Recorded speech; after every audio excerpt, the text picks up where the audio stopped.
bonsoir à toutes et à tous, où que vous vous trouviez aujourd'hui pour ce nouveau webinaire. Nous accueillons Sylvie Ménard, connectée depuis le Québec et plus précisément de Sherford. Sylvie va nous présenter les forces de la psychologie positive. Bonsoir, ou plutôt bonjour Sylvie. Bonjour Yotis et bonjour tous les synergiens et synergiennes. Alors Sylvie, comment vas-tu? Comment te sens-tu? J'ai cru comprendre qu'il fait moins 18 chez toi aujourd'hui. Oui, l'hiver est arrivé, la saison de ski débute. Et Je vais comment va très bien. Je vais très bien, merci. Alors, Sylvie Ménard, après avoir complété un baccalauréat en communication organisationnelle, tu deviens maître en sciences de la gestion, option gestion des personnes en milieu de travail. Sylvie, tu es membre d'un ordre professionnel en gestion des ressources humaines au Québec, pour lequel tu as rédigé de nombreux articles dans le coin de l'expert de la revue de l'ordre. Tu as occupé plusieurs postes de cadre et de dirigeante en plus d'avoir été propriétaire d'une entreprise. En 2016, tu réalises une recherche scientifique pour mesurer l'impact d'un processus de coaching sur le sentiment d'efficacité au leadership dans 3 grandes entreprises au Québec. Tu cumules plus de 2000 heures de pratique à titre de coach et tu es certifié PCC de la Fédération internationale de coaching. Ta clientèle se compose d'exécutifs et de dirigeants tant du domaine privé que public. Tu enseignes à l'école coaching de gestion ainsi qu'à des groupes en entreprise, notamment sur la posture de gestionnaire coach. En 2018, tu as été certifié par l'école d'ingénierie centrale Supélec en Executive Coaching for Positive Leadership, en plus d'avoir obtenu ta certification d'expert praticienne en psychologie positive chez Positran avec le docteur Ilona Bonniwell. Membre exécutif du regroupement québécois de la psychologie positive et membre du Forum francophone de la recherche en coaching, tu es co-auteur de l'ouvrage sur l'interprétation des forces de caractère du leader VIA Gestion, ouvrage gratuit disponible sur ton propre site internet www.coachsm.com, donc coach Sylvie Ménard, sm.com. Sylvie, tu es aussi doctorante en administration. Tes recherches actuelles portent sur l'approche par les forces en milieu organisationnel. Alors Sylvie, maintenant qu'on te connaît un tout petit peu mieux, que pourrais-tu rajouter pour que l'on puisse en savoir davantage sur toi? Merci, Yotis, de m'accueillir. Je vais me présenter par mes forces parce que mes forces expliquent beaucoup qui je suis. La première de mes forces, c'est honnêteté, intégrité, sincérité. Moi, je suis comme ça depuis que je suis petite. Je donne l'heure juste tout le temps. La deuxième force, c'est capacité d'aimer, d'être aimé. Je suis une maman, une grand-maman.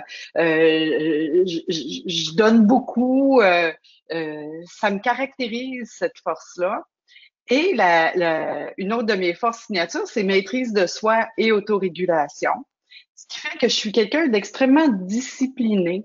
Euh, et ensuite, j'ai la curiosité et intérêt accordé au monde très élevé. C'est aussi ce qui fait que je m'intéresse à tout. Je veux tout savoir, je veux tout comprendre. Puis, j'ai aussi amour de l'étude et de l'apprentissage, pas très loin. Ça fait que oui, je cumule les diplômes, mais c'est des conséquences de cette force-là. Alors moi aussi, j'ai fait le test des forces et je voulais poser la question, alors je me mets à la place des synergiens, où est-ce que je peux passer ce test pour voir quelles sont mes forces, Sylvie? Alors, dans le livret gratuit sur les forces de caractère, sur l'interprétation des forces de caractère, dans l'introduction, vous pouvez trouver le lien qui conduit au VIA caractère. Donc, le site, c'est quand même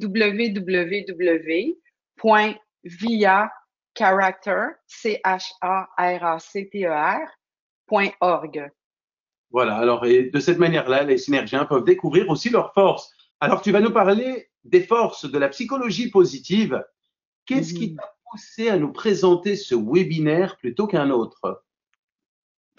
Ben, en fait, c'est comme tu m'as présenté tantôt, j'ai fait déjà, moi, une carrière d'entrepreneur, de dirigeante. Puis, toute ma carrière, je me suis beaucoup intéressée à supporter le développement des faiblesses ou le support à la correction de certains déficits. Puis, en vieillissant, ben, je me suis rendu compte que finalement, on a plus de succès en supportant le développement des forces. Puis, c'est ce qui m'a vraiment donné envie d'en connaître plus, puis qui a fait que j'ai été étudier à Paris, particulièrement pour étudier la psychologie positive. Puis, oui, c'est de là que ça part. Alors, merci Sylvie. Je t'invite à commencer ta présentation. Et moi, je m'éclipse et reste connecté vocalement comme d'habitude. D'accord. Bon, d'abord, ben, merci à vous d'être présents, puis de vous intéresser, tout comme moi, à partager cette passion pour la psychologie positive, puis les forces. Donc, l'objectif aujourd'hui, l'objectif principal, ben, c'est de parler ensemble de ce qui nous anime, puis de ce qui nous intéresse. La présentation se distingue en deux parties. La première, oui, on va situer par rapport à la psychologie positive, mais on va s'intéresser davantage à l'approche par les forces. On va faire les liens entre les forces et le coaching. On va parler de nos forces, les nôtres et celles des autres, pour parler oui, que ce soit notre client, les gens qu'on accompagne, notre entourage. Euh, Comment les forces s'expriment? Elles s'expriment dans certains contextes et elles ont aussi des fonctions. Euh, on va aussi les identifier, savoir comment on les identifie, aussi mieux les comprendre. Puis, je vais vous proposer des façons de s'exercer à les repérer. Ça représente souvent un défi. Donc, c'est ce que je vous propose comme menu.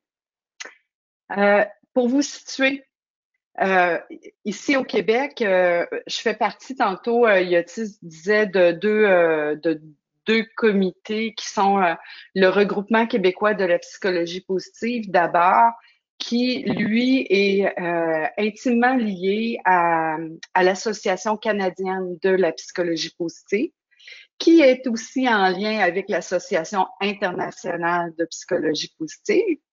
Puis, de l'autre côté de l'océan, ben, il y a tous mes collègues du réseau européen de la psychologie positive, dont je salue les personnes qui sont en France, avec qui j'ai étudié et qui me manquent beaucoup, et l'Association française et francophone de la psychologie positive. Puis, on a quelque chose de naissant ici au Québec qui s'appelle le Forum francophone de la recherche en coaching, dont je fais partie également. Alors, on lance le premier sondage. Oui, en effet. Donc, premier sondage pour les synergiens.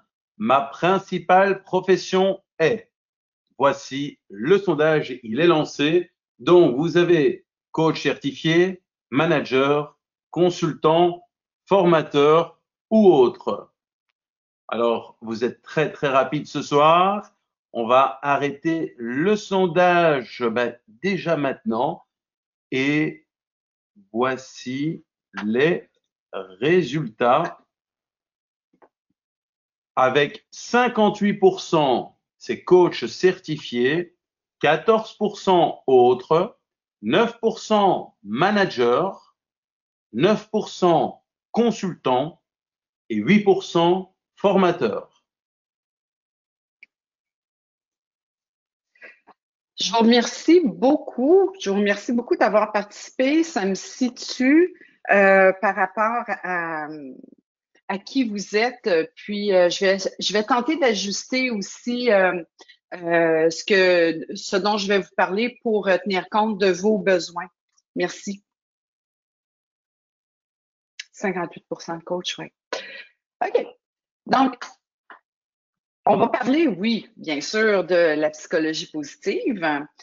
C'est une définition classique que vous avez présentement à l'écran, mais on va pas faire que de la théorie.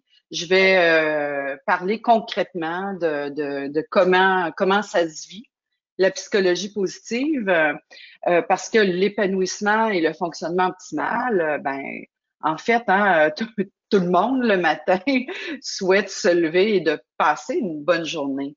Tout le monde a envie de vivre des succès, d'être à son mieux, que ce soit dans notre vie au travail, comme parents, comme amis, comme étudiants. Donc, c'est l'épanouissement et le fonctionnement optimal, on va dire que c'est notre moi à notre meilleur.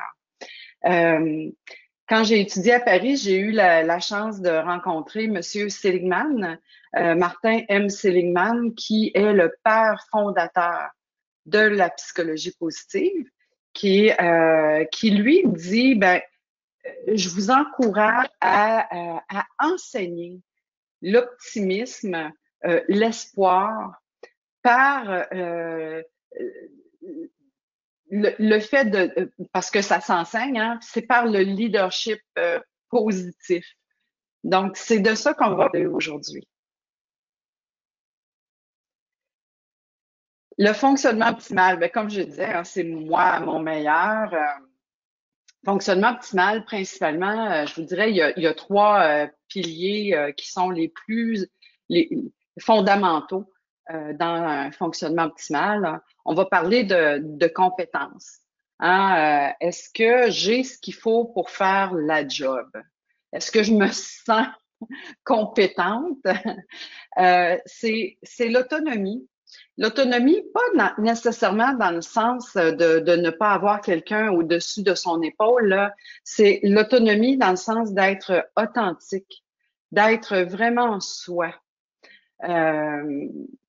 puis d'être connecté. Le troisième pilier, c'est d'être connecté, d'être en relation avec les autres. En fait, c'est une des plus grandes sources de bonheur d'être en relation avec les autres personnes. Donc, tout ça, ça nous amène dans un bien-être. Puis on le sait, quand on est bien, ben, on est plus performant. Si moi, je me sens pas bien, ben, c'est fort probable que je livre pas ma meilleure performance, là. Je vous dirais, un fonctionnement optimal, c'est aussi de bien utiliser ses forces. Fait que oui, on va en parler tantôt de comment on les identifie, comment on les repère, mais c'est d'avoir une utilisation optimale. De pas aller dans la surutilisation, c'est un peu comme dire, ben, on a le défaut de nos qualités. Donc, moi, personnellement, oui, j'ai aussi la force de la gentillesse, de la générosité. Si je la surutilise, ben, mon regard pourrait se porter tellement sur les besoins des autres que j'en vienne à négliger les miens. Si je faisais une surutilisation de ma force courage, par exemple, je pourrais paraître têtu, entêté, ne jamais abandonner, toujours aller au front, et finalement que ça ne sert plus l'intérêt de mes objectifs.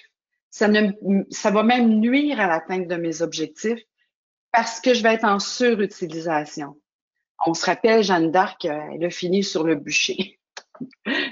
Donc, c'est d'amener une utilisation optimale qui va nous permettre de mieux atteindre nos objectifs pour soi et il en va de même pour les personnes qu'on accompagne.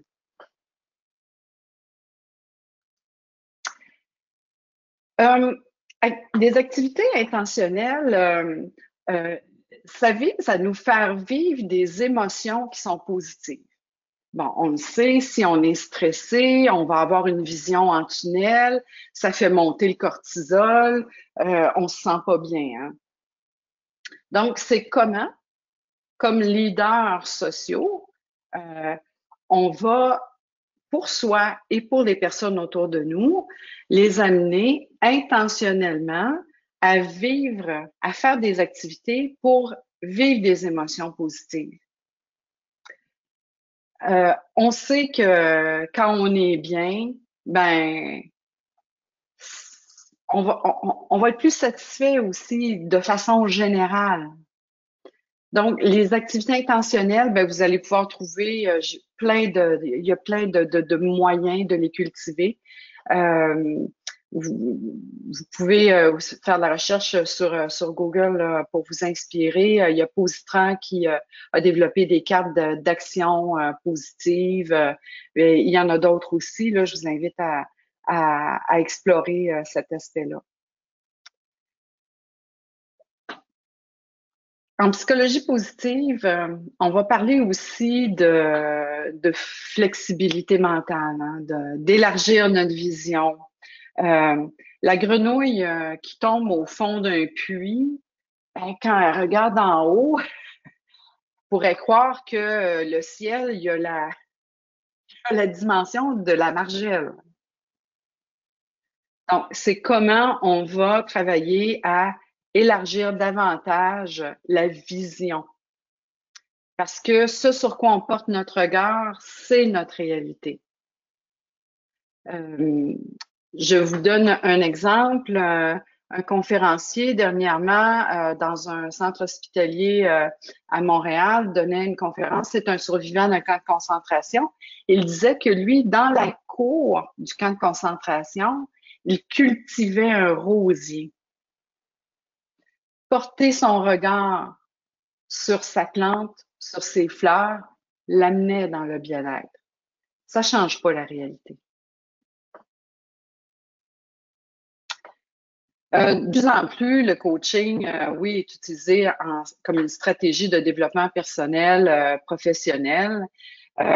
Puis, on a un rôle à jouer dans l'accompagnement et pour soi et pour l'autre, de se reconnecter avec ce qui nous permet de réussir. On va poser des questions comme, au lieu de poser une question sur, OK, qu'est-ce qui va pas?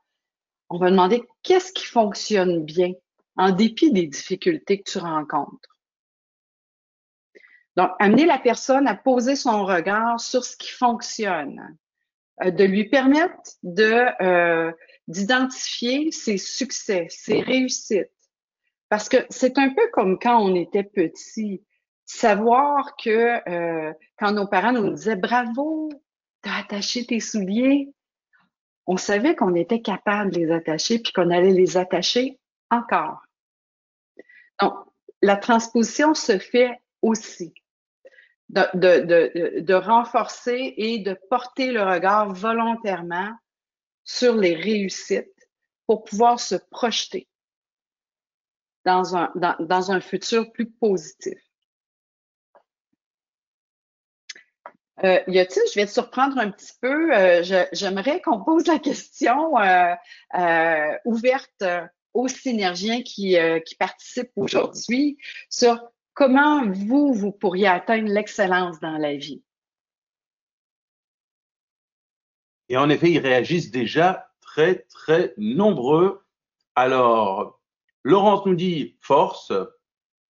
À partir des forces, nous dit Noëlla. M'investir dans mes forces, me dit Sandrine. S'appuyer sur les forces de Lorraine. Les deux, en effet. Je construis toujours sur mes forces, et Christelle. J'utilise mes forces, nous dit Émilie. Et connaître les forces, nous dit Véronica. Donc, il y a énormément de personnes qui réagissent. On nous dit les deux. Booster ses forces, c'est plutôt d'être aligné avec mes valeurs. Les deux, connaître mes forces et les utiliser. Être aligné, nous dit Karine. Les deux, nous dit Armand. Renforcer mes forces, dit Juliette. Sophie nous dit être authentique. Développer mes forces pour plus d'impact, nous dit Marie-Claude. Construire sur ses forces, nous dit Thierry. Les deux, nous dit Julie. Je pense que j'aurais bien plus besoin de connaître mes forces réelles, nous dit Catherine. Donc voilà, ça défile, ça défile, ça défile et ça n'arrête pas. Merci. Effectivement, les deux sont utiles. je pense que dans la vie, ce qui est bien, c'est l'équilibre, hein. C'est correct de s'intéresser à supporter, à corriger ce qui va moins bien, mais on va créer un déficit, on va créer un déséquilibre si à la fois on ne s'intéresse pas aussi aux puis, ici au Canada, il y a un sondage qui a été fait en posant les deux mêmes questions, puis il y a 62 des Canadiens qui répondent connaître mes faiblesses et y remédier. Donc, c'est un réflexe naturel de porter notre regard sur ce qui fonctionne pas, de souhaiter y remédier, alors que ça va nous demander un effort volontaire, intentionnel en psychologie positive, de faire de la place à ce qui fonctionne bien. Donc, notre plus grand potentiel, c'est vraiment dans notre domaine de force. Puis, si vous l'avez pas déjà lu, moi, je vous invite à lire cet excellent article de Dubreuil, Forêt et Courcy sur mes forces et celles des autres. C'est des gens avec qui je travaille dans mes études doctorales qui m'inspirent beaucoup. Donc, à la fois, nos forces, c'est vraiment notre plus grand potentiel en prenant garde de ne pas être en surutilisation et non plus de ne pas être en sous-utilisation.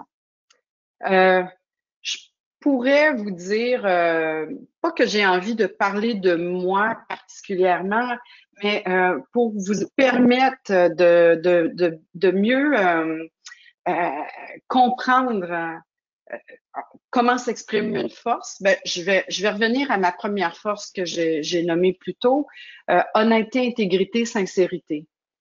Quand j'étais, il y a une trentaine d'années, alors que j'étais directrice générale d'une station de radio, honnêteté, intégrité, sincérité me servait beaucoup, mais un peu comme un menuisier qui a juste un marteau, pour moi, je me servais juste de cet outil-là et j'allais en surutilisation d'honnêteté, intégrité, sincérité. Et dans un conseil d'administration, j'ai dit quelque chose de tout à fait vrai, mais inapproprié. Donc, j'ai été en surutilisation de cette force-là et j'ai appris à la dure. Ça m'a valu un congédiement.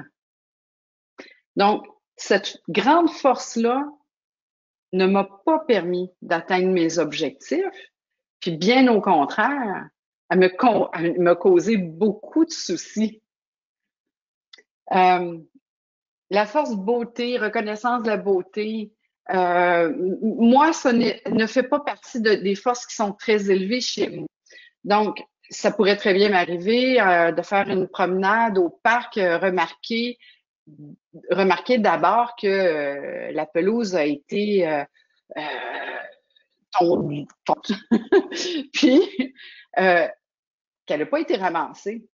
Peut-être que je vais remarquer avant même la beauté du paysage ou au travail, je vais d'abord remarquer quelque chose qui est pas tout à fait selon mes attentes, avant même de remarquer ce qu'il y a de bien dans un rapport ou donc moi, il faut que je fasse un effort volontaire pour remarquer ce qu'il y a de bien, beau et fort avant de parler de ce qui, pour moi, pourrait mériter des ajustements.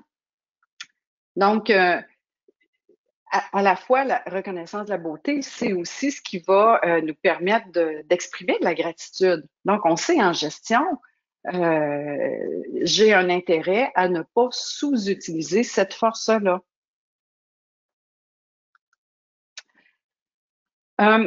Mon collègue du regroupement québécois de la psychologie positive travaille beaucoup avec les Inuits ici dans le nord du Québec, puis il m'a appris un nouveau mot qui est mamu, qui veut dire ensemble en Inuit. J'étais très contente d'apprendre ce mot-là, puis ça parle beaucoup de qui nous sommes collectivement, même avec vous, les synergiens, parce que ensemble, moi, je crois profondément que l'homme a une tendance naturelle à l'entraide, à la solidarité et au partage. Donc, je crois qu'ensemble, on va bâtir un futur meilleur et plus positif, euh, de redonner davantage.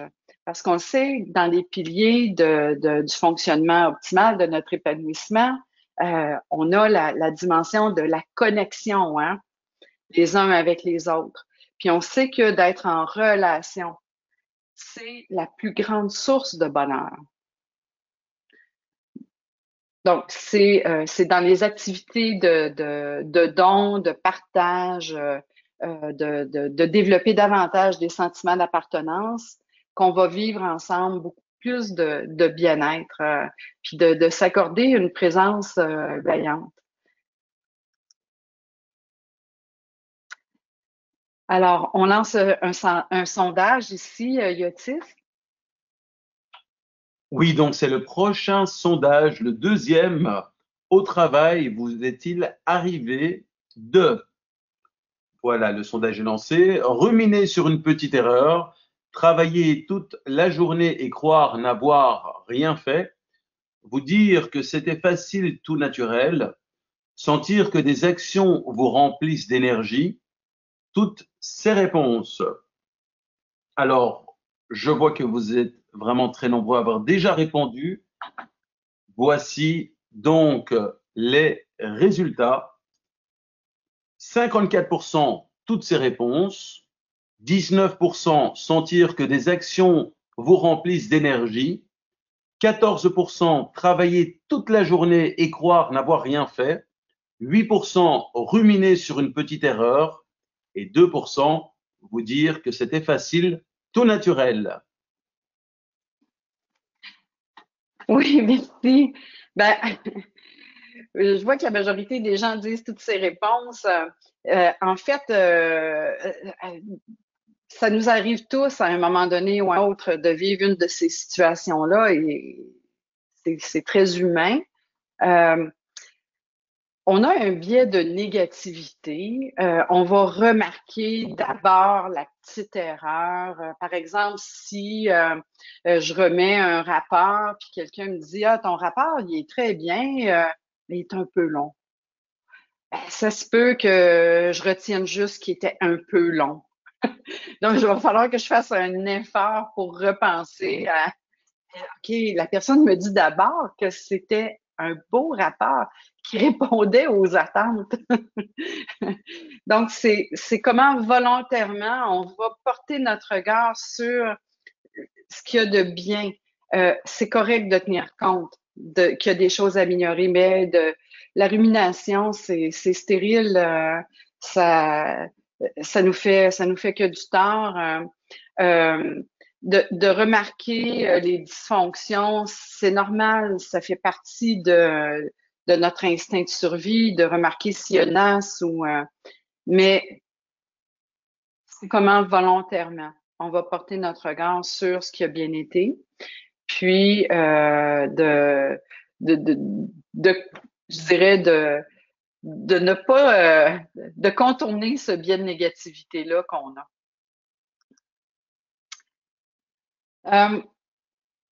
En coaching, hein, on aime bien aller questionner ce qu'il y a dans la petite boîte noire de l'autre, hein. Donc, moi, ce que je vous invite à vous exercer davantage, c'est d'émettre des hypothèses, qu'il va y avoir un changement positif. Puis un peu comme Carole Dweck nous encourage à le faire avec, elle a deux TED Talks, entre autres, là, qui sont magistraux là, sur l'élargissement là, de la flexibilité mentale, puis toute la notion du not yet, du pas encore. Donc, c'est comment on va amener l'autre en insistant sur ce qui a réussi. Hein? Bravo, t'as attaché tes chaussures, tu vas les attacher encore. Puis d'amener l'autre à sortir de cet état d'esprit qui est plutôt parfois binaire. Hein? Je suis bon, je suis mauvais, j'ai réussi, j'ai échoué. c'est sortir de cet état d'esprit-là pour se mettre sur un axe d'apprentissage et de développement en rajoutant le j'y suis pas arrivé encore.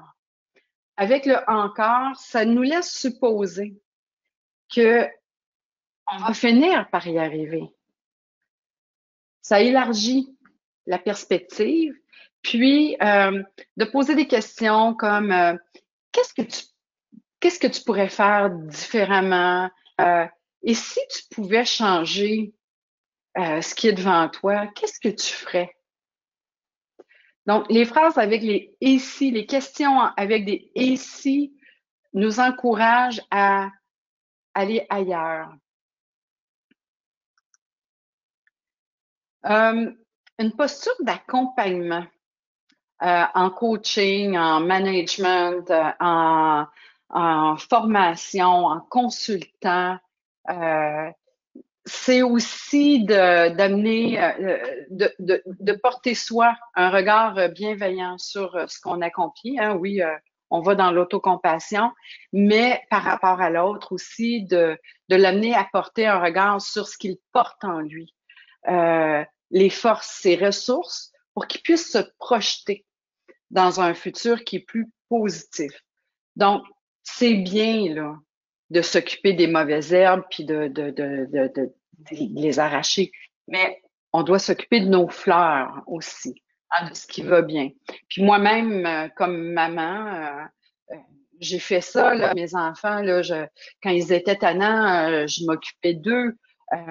Mais c'est bien aussi de s'occuper des enfants qui sont sages, hein, de, de s'intéresser à eux, tout comme on s'intéresse aux enfants qui sont tannants, là. Donc, c'est l'approche par les forces va nous demander un effort, de porter notre regard sur ce qu'on appelle, c'est une approche d'abondance, en contrario de l'approche par déficit. Hein? Donc, on va capitaliser sur les succès, puis on va en parler tantôt, les identifier, il y a des façons de le faire, les intégrer. Ça nous demande un défi parce qu'il y a quelque chose qui est de l'ordre de repérer. C'est pas toujours évident. Puis, OK, à quoi ça sert? Ben, ça va nous servir à en avoir une meilleure utilisation. Et aussi, plus tard, vous allez voir dans un autre webinaire sur la résilience, ben, c'est aussi ce qui va nous permettre de mieux rebondir. En psychologie, la psychologie positive, elle sert vraiment très bien les intérêts du coaching parce que on a des objectifs d'accompagner l'autre à avoir plus de succès puis à atteindre ses objectifs plus rapidement. Donc, en se connaissant mieux, puis en ayant une meilleure utilisation de nos forces, c'est ce qui va nous permettre d'atteindre mieux les objectifs.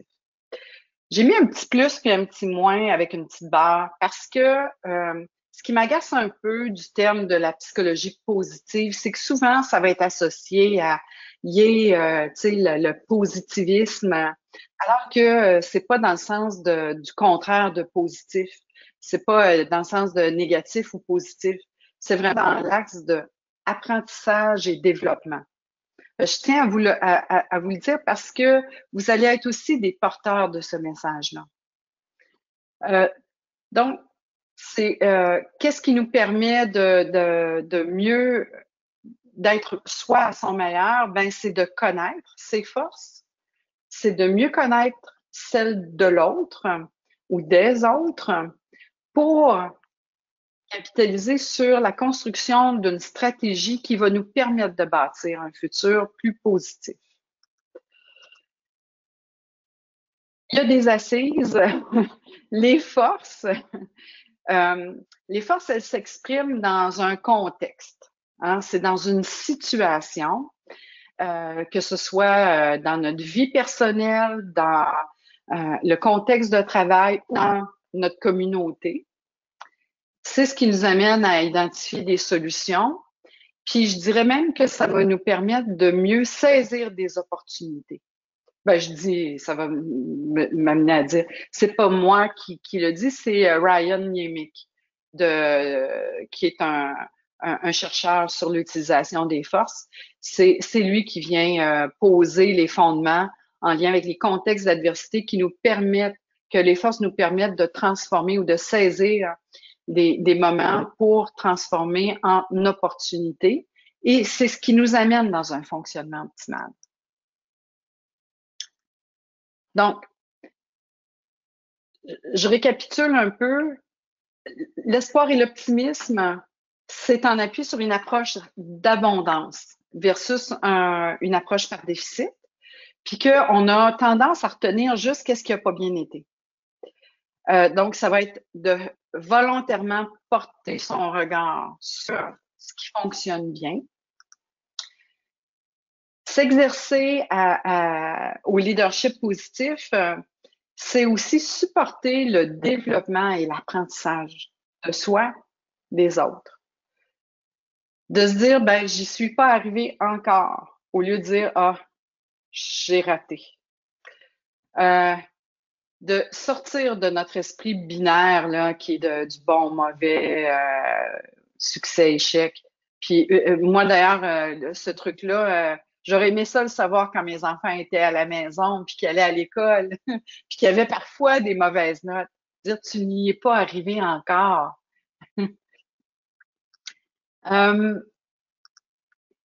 Écoutez, en gestion, en coaching, on s'exerce à écouter, puis à développer un dialogue sur les forces, d'identifier les forces chez soi, chez l'autre. Qu'est-ce qui a bien été? Repérer. Ben c'est aussi découvrir hein, ce qui nous a permis d'avoir du succès. De planifier, hein, parce que là, on est rendu à OK, c'est comment on va faire ça, là, parce qu'une fois qu'on a tout identifié, c'est OK, qu'est-ce qui fonctionne, c'est quoi tes pistes de solutions, on va encourager des actions sur comment la personne va s'y prendre. Puis, à la toute fin, on va, à partir de l'identification de qu'est-ce qui a bien été, comment il souhaiterait que les choses se passent ou comment moi, je souhaiterais que les choses se passent, ben, ça va être d'aller un tout petit peu plus loin pour mieux voir quelle action je vais poser par des indicateurs SMART, hein, spécifiques, mesurables, réalistes, atteignables et dans le temps. Ou d'autres personnes vont dire, OK, je vais amener la personne, je vais lui demander, ça va être quoi ton prochain PPPP, hein, ton prochain petit pas possible ou ton premier petit pas possible pour que la personne concrétise et se projette dans la réalisation de ce qu'elle souhaite accomplir. On lance ici un autre sondage, Yotis. Tout à fait. Alors, c'est le troisième sondage sur Je connais mes forces de caractère, de possibilités, oui ou non. Alors, ça vous prend un temps de réflexion quand même. Et voilà, ça avance vraiment bien. On va arrêter ici le sondage. Voici les résultats. Donc, avec 91% ou 91%, c'est le oui et 8%, c'est le non. OK. OK. Ben, la majorité, hein, vous avez probablement déjà identifié vos forces. Quelques personnes s'y sont pas intéressées encore. Je suis convaincue que vous allez avoir envie de faire l'identification des forces. Il y a plusieurs outils qui existent. Celui avec lequel je travaille en recherche, c'est le VIA. D'ailleurs, en recherche, c'est le questionnaire qui est le plus utilisé, VIA pour Value in Action. Hein. Donc, c'est en appui sur nos valeurs et ça se traduit en action. Le VIA est disponible dans plusieurs langues et dans plusieurs pays du monde. C'est celui qui a la plus haute validité scientifique. Donc, des fois, il y en a qui vont dire, ah, mais je l'ai déjà fait, puis là, mes résultats sont pas pareils. Mais moi, je vous dis, c'est un indicateur qui est extrêmement valide. Fait que parfois, la façon dont soi-même on était, dans quel état, dans quel contexte on était quand on a complété le questionnaire, ou la façon dont on a compris à ce moment-là les questions, peuvent avoir une incidence sur nos réponses. Moi, je vous encourage à le faire, peut-être une fois par année. Il est gratuit, il est en ligne. Vous choisissez la langue de votre choix. Puis, compte tenu que moi, j'ai maîtrise de soi et autorégulation dans mes forces signatures, j'ai tendance à faire des tableaux avec tout, hein. Je suis d'une grande discipline. Donc, moi, au fil des ans, j'ai mon petit graphique, je monitore mes forces et ça me sert d'appui pour mon plan de développement personnel. Il y a des forces que je sais que j'utilise moins facilement et que parfois, ça me permettrait d'avoir plus de succès, d'avoir une meilleure utilisation de ces forces-là. Donc, il n'y a pas une force qui, dans les 24 du VIA, qu'on a moins. On les a toutes. Sauf qu'il y en a qui vont nous demander un effort plus que d'autres. Mais il y a plusieurs autres aussi outils pour les identifier. Il va y avoir le Strength Finder de Gallup. Il y a le Realize 2. Mais malheureusement, les autres sont tous des outils qu'on doit débourser pour les faire. Et ils sont, par exemple, mieux adaptés aux situations de travail. D'où l'intérêt là, pour moi d'avoir écrit un ouvrage sur l'interprétation des forces de caractère VIA en contexte de travail, parce que les valeurs, c'est plus difficile à transposer en situation de travail. Donc, ce que je souhaiterais que vous reteniez d'une force, c'est qu'elle a trois principales composantes. C'est que c'est naturel. Ça nous vient tout seul. Notre entourage, là, votre entourage, là, les synergiens, votre entourage vous dirait, oui, oui, t'es comme ça depuis que t'es petite. T'es comme ça depuis que t'es petit. Ça nous caractérise dans notre manière de faire les choses.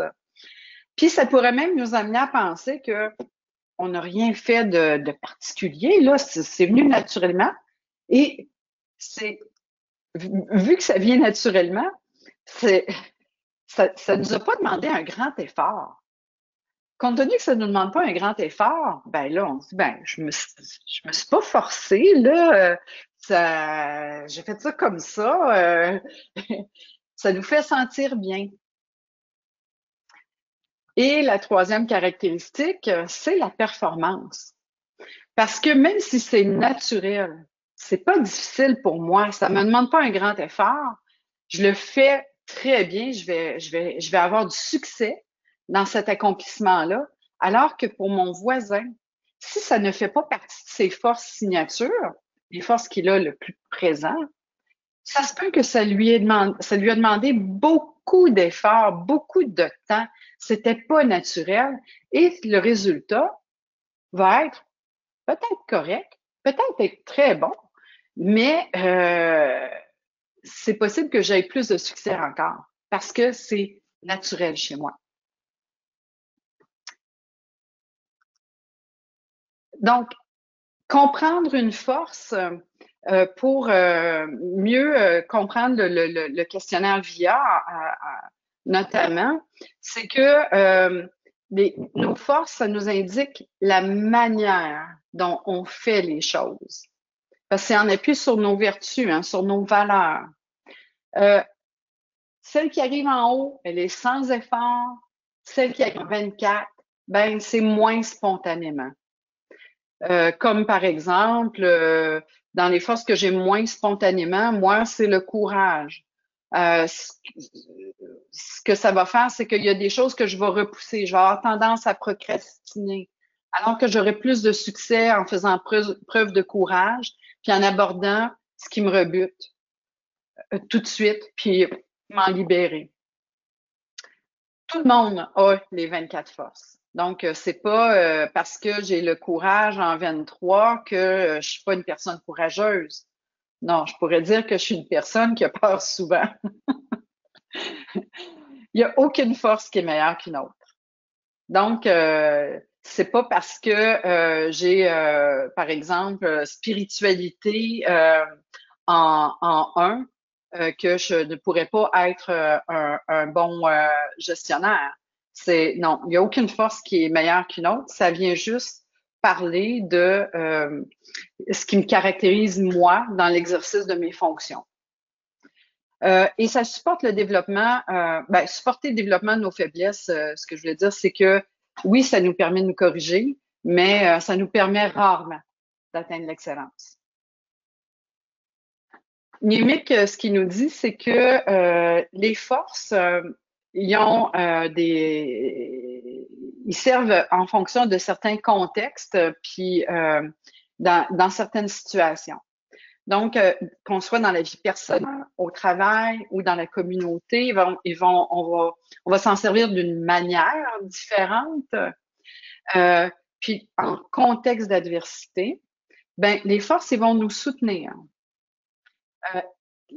Niemiec dit qu'il a repéré 6 grandes fonctions. Donc, la fonction de absorber et prévenir, d'expliquer et de réinterpréter. Et ça nous permet aussi de rebondir.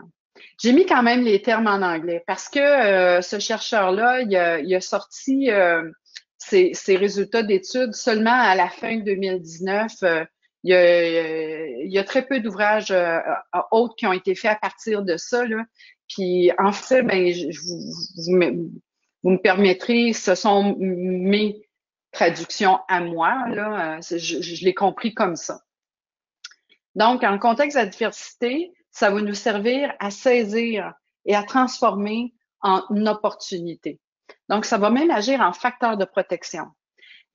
On observe même qu'en situation de catastrophe naturelle ou provoquée par l'homme, il y a certaines forces qui nous protègent davantage, comme la capacité d'aimer, d'être aimé. On a remarqué après les attentats au World Trade Center qu'il y avait davantage d'actes de bonté dans la société. Donc, c'est ce qui nous permet de se protéger en situation de catastrophe.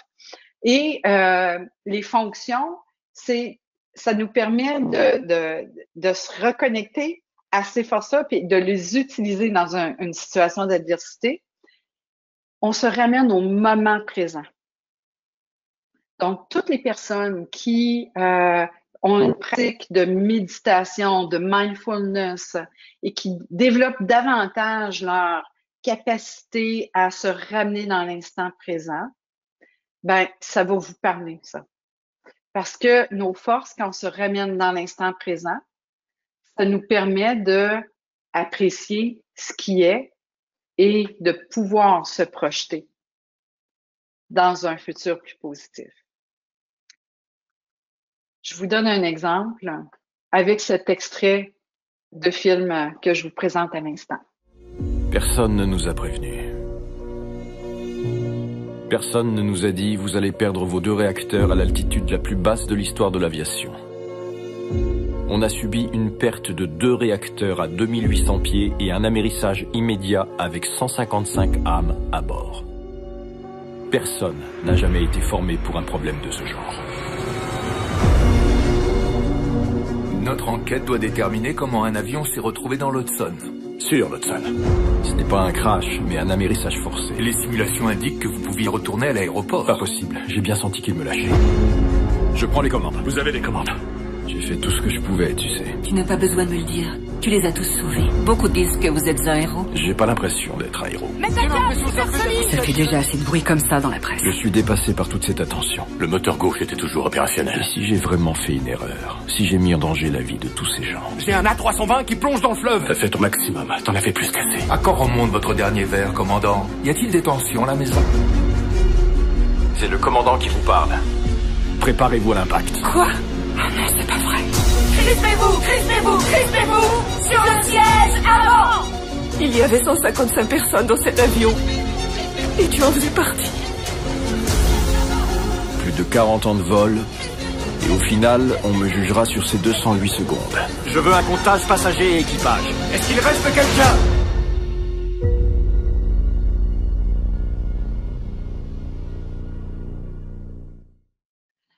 Donc, dans l'exemple de Sully, ce qu'on vient de voir, c'est en situation. Évidemment, c'est une situation d'urgence.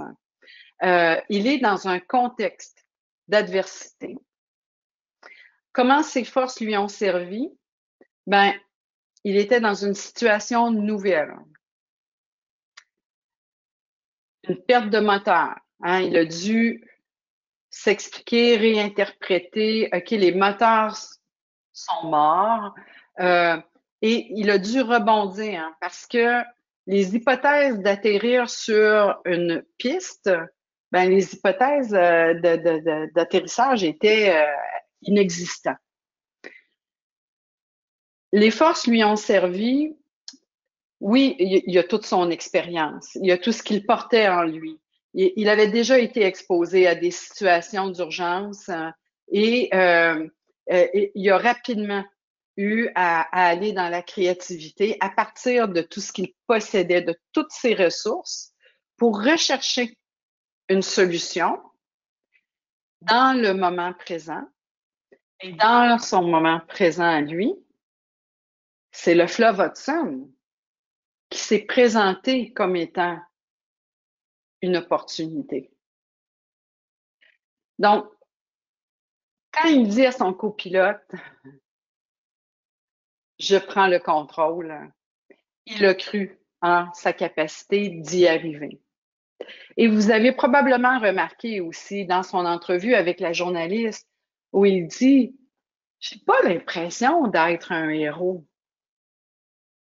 Se reconnecter à ses forces, ça fait souvent ça. Ne minimisez pas vos accomplissements sous prétexte que c'était naturel, que c'était authentique, que ça vous a rendu performant.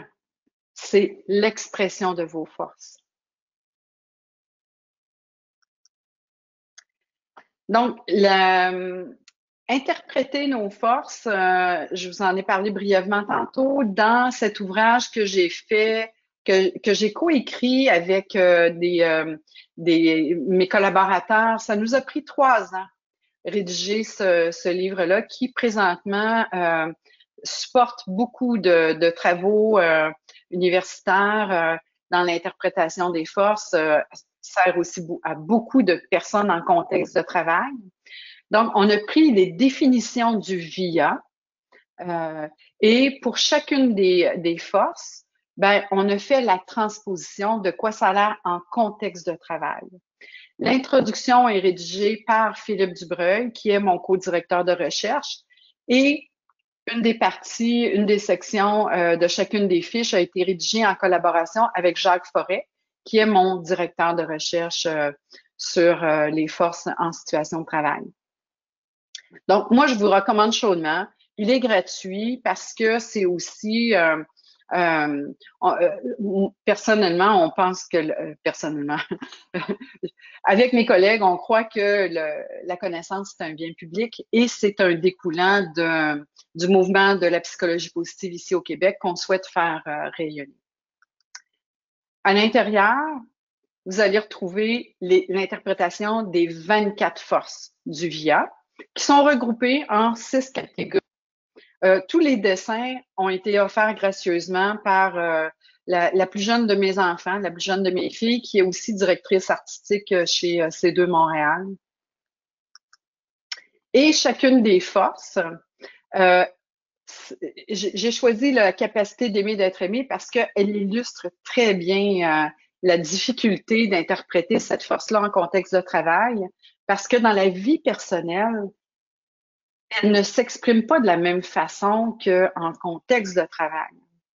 Donc, chacune des fiches est dynamique. On a une utilisation optimale de quoi ça a l'air cette force-là en contexte de travail, de quoi ça a l'air si je la surutilise, de quoi ça a l'air si je la sous-utilise, puis aussi des pistes pour l'optimiser. Ouais, c'est ça. Je vais vous laisser en prendre connaissance parce que chacune des fiches mérite que vous vous y intéressiez. Maintenant, je vous encourage à faire de la musculature, à vous exercer davantage, à repérer les forces, puis à en faire l'interprétation. À découvrir de façon authentique ce qui vous anime vous, puis que ce qui vous vient facilement personnellement, c'est pas nécessairement la même chose pour votre voisin. Donc, de vous exercer. Puis je vous raconte cette histoire-là parce que ça illustre, en tout cas pour moi, un exemple de ce que moi j'ai vécu qui a été un défi de repérer une force. Il m'arrive de donner des conférences auprès de jeunes étudiants qui sont devant le choix de leur carrière, puis qui ont aucune idée de ce qu'ils ont envie de faire dans la vie. Donc, à la conférence, je demande aux jeunes, écrivez ce qui vous, dans quoi vous êtes bon, ce que vous faites facilement. Puis, tu sais, je ne vais pas trop dans la théorie, mais je les ramène, eux, à identifier des choses dans quoi ils excellent. Puis, je les laisse travailler. Puis là, tout d'un coup, je vois, il y a une jeune fille qui, elle écrit rien sur sa feuille. Fait que je m'approche d'elle. Puis je lui demande, je dis, as-tu des questions? Puis elle me dit non. Je dis, c'est parce que t'écris rien. Elle me dit, ben non, mais elle dit, moi, madame, c'est parce que je suis bonne dans rien. Ah oui, elle dit non, elle dit, je suis vraiment bonne dans rien. Là, sur le coup, c'est sûr que mon petit cœur, on se rappelle, j'ai capacité d'aimer d'être aimé très élevée, c'est cool. Puis là, je me reprends, puis pendant que je la regarde, elle se lève la main, puis elle se place les cheveux, puis je remarque ses ongles. Elle avait une manucure incroyable. Fait que je lui dis, oh, t'as des beaux ongles, ils sont bien faits. Elle dit oui, mais elle dit, c'est même pas moi qui les ai. Elle dit, je suis pas bonne là-dedans, moi. J'ai dit, comment t'as fait pour trouver la bonne personne pour faire tes ongles? Là, elle m'a regardé et j'ai vu qu'il s'est passé quelque chose dans ses yeux. Tu sais, il y avait tout un groupe, j'avais pas le temps d'aller plus loin, puis c'était pas le contexte, là. Mais je le sais qu'il y a quelque chose qui s'est passé en elle. Je l'ai vu dans son corps, dans son visage, puis elle s'est mise à écrire. À la fin de la conférence, elle est venue me remercier, puis elle est allée remercier son professeur. Fait que je vous raconte ça pour vous dire, ça va vous arriver. Ça se peut que ce soit difficile, repérer une force, se reconnecter avec elle. Je vous encourage à vous exercer. Donc, en contexte personnel, que ce soit au travail, loisirs, relations, identifier les forces, vous exercer à les repérer, puis à poser des questions sur comment la personne va les mettre en application, de lui demander une fois que la personne l'a identifié, comment tu pourrais t'en servir dans ton prochain défi. Qu'est-ce que ça pourrait, comment tu pourrais t'y prendre en sachant que tu portes ça en toi? Parce que les gens, quand ils ont déjà accompli des défis, se reconnectent avec leurs forces, ils savent que ça va arriver encore. Un peu comme quand on sait qu'on a déjà fait du vélo, ben on sait qu'on va y arriver encore, puis probablement même sur d'autres terrains, puis peut-être même plus difficiles. Je vous propose aussi, si vous travaillez avec des petites équipes, un outil que moi je me sers avec mes proches collaborateurs. Chacun, on met les 5 forces qui nous caractérisent le plus, puis on s'en sert dans le travail. Dire, ah oui, toi, Sylvie, maîtrise de soi, autorégulation, t'as ça élevé, tu fais des tableaux dans tout, ça te tente de faire un tableau? Oui, c'est facile, moi. Donc, c'est comme ça qu'on s'en sert. Les forces qui sont en bas, c'est celles qui sont le plus amples au pourcentage de la population. Donc, par exemple, une personne gentille, généreuse, ben s'il y a quelqu'un dans l'équipe qui a ça très élevé, ben, je pourrais lui demander, toi, est-ce que tu as envie d'accueillir les gens, de leur souhaiter la bienvenue? La personne va dire, oui, ça va me faire plaisir. Et pour terminer, je vous présente le deuxième extrait. J'aimerais ajouter quelque chose à titre personnel. Je suis absolument convaincue d'une chose. Après avoir parlé au reste de l'équipage, aux experts en oiseaux, aux ingénieurs de l'aviation, après avoir passé en revue tous les scénarios, après m'être entretenue avec tous les joueurs, je sais qu'il reste encore un facteur X dans ce résultat. Et c'est vous, capitaine Sullenberger. Si on vous enlève de l'équation, l'opération est ratée. Je ne suis pas d'accord. Si nous avons réussi, ce n'est pas seulement grâce à moi, c'est grâce à nous tous. Grâce à Jeff, grâce à Donald, Sheila et Doreen, et tous les passagers, l'équipe de secouristes, les aiguilleurs du ciel, et l'équipage du traversier, les plongeurs. C'est grâce à nous tous. Si nous avons survécu. Et vous, copilote Skiles, avez-vous quelque chose à ajouter? Y a-t-il quelque chose que vous feriez différemment si c'était à refaire? Oui. Je ferai ça en juillet.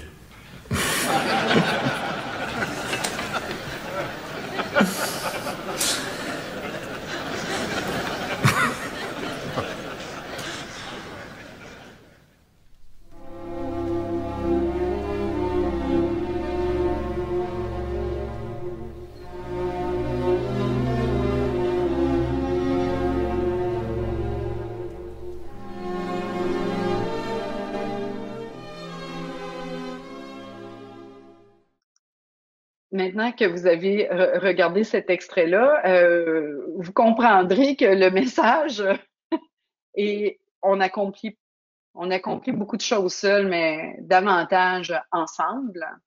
C'est ce que le commandant Sully nous laisse comme message. Et le résumé du présent webinaire, ben, la psychologie positive.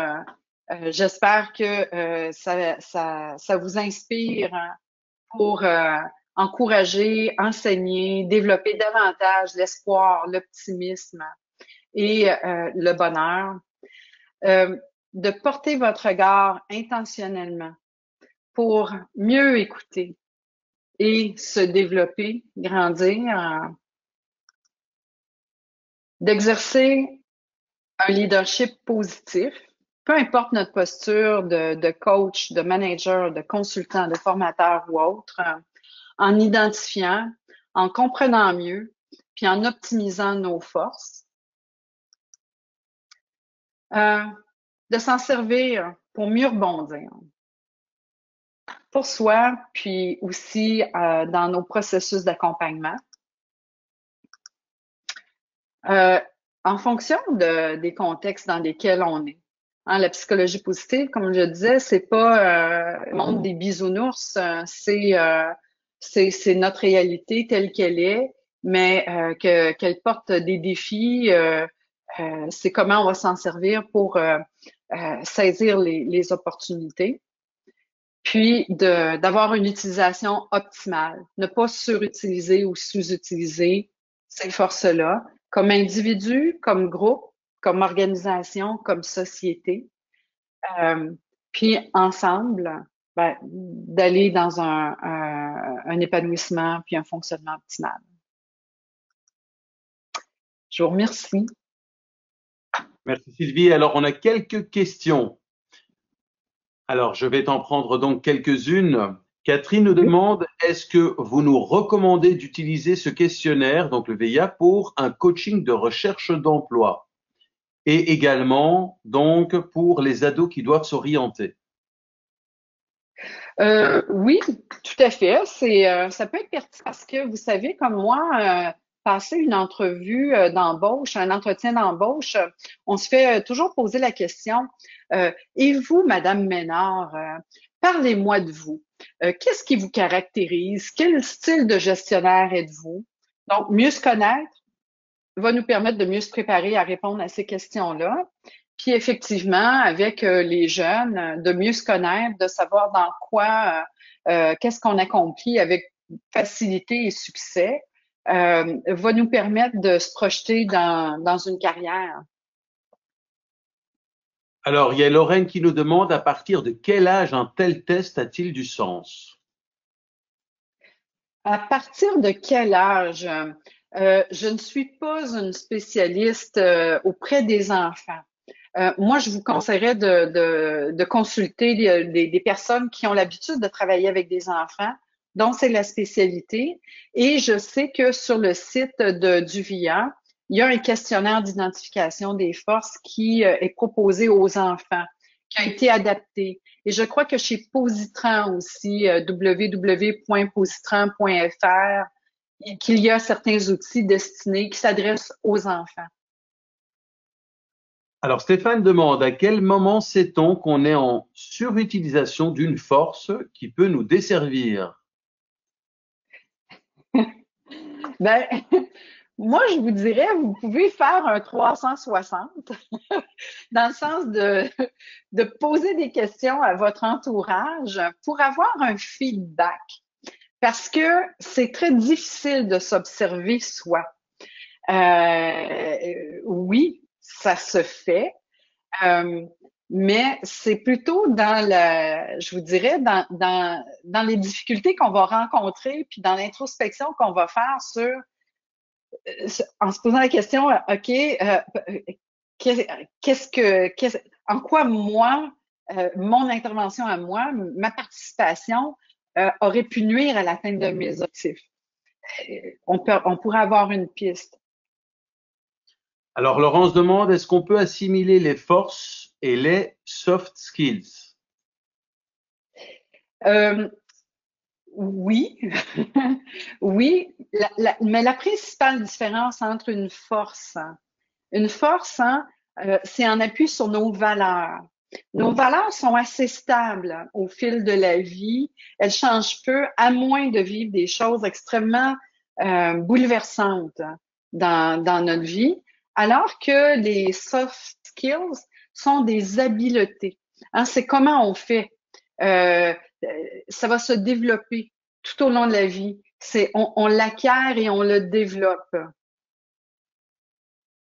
Alors, il y a Amy qui nous demande, est-ce que se focaliser sur ses forces ne nous empêche pas de justement travailler sur nos faiblesses, nos comportements sur lesquels nous sommes moins bons et donc nous empêcher de grandir aussi sur ces aspects-là? Alors, la question est intéressante parce que c'est pas un au détriment de l'autre. La psychologie positive nous invite à faire davantage un équilibre entre prendre soin de ce qui est plus difficile et de aussi développer ce qui est bon, beau et fort. Parce que si, par exemple, je m'intéresse que à mes difficultés, ben je pourrais me sentir épuisée, vide d'énergie. Alors que de s'intéresser aussi à ce qui va bien, ben va nous permettre d'être davantage énergisés, puis c'est ce qui va nous permettre de vivre des grands succès. Donc, on a un équilibre à faire et je vous dirais qu'au niveau de l'énergie, on a un gain pratiquement de 20% et pour soi et pour nos employés, hein, si on s'occupe et de la correction des faiblesses, en plus d'ajouter le soutien, le support, le développement des forces. Alima nous pose une question qui ressemble à celle d'Élodie. Quel rapport entre force et talent? C'est très compliqué pour moi. Moi, je suis maître en sciences de la gestion, je fais un doctorat en administration. Hein. Les forces sont en appui sur des valeurs. Donc, les valeurs, c'est ce qu'on va porter en soi. Un talent, Je vous dirais que, contrairement aux forces, les forces, tout le monde en a. Les talents, c'est à peu près 20% de la population qui va posséder un talent. Comme par exemple, quelqu'un pourrait jouer de la musique très bien, mais ne pas avoir un grand talent. Ce qui va la distinguer dans l'accomplissement de son art, c'est son talent. Alors que les forces, tout le monde en a. Alors, la dernière question de la soirée, ou plutôt de la journée pour les Québécois. Alors, est-ce que les résultats de ce test peuvent évoluer en fonction de l'évolution de la personne ou du contexte, nous demande Armand. Oui. En fait, les premières forces, hein, tous les chercheurs ne s'entendent pas pour dire c'est les 3 premières, les 5 premières ou les 7 premières. Moi, je vous dirais que les 7 premières forces, assurément, les 5 premières sont vos forces signatures. Vous pouvez les monitorer dans le temps. Est-ce que l'ordonnancement va changer? Peut-être légèrement. Comme je disais tantôt, les valeurs changent pas tant que ça, mais à moins d'avoir vécu quelque chose de très signifiant dans votre vie.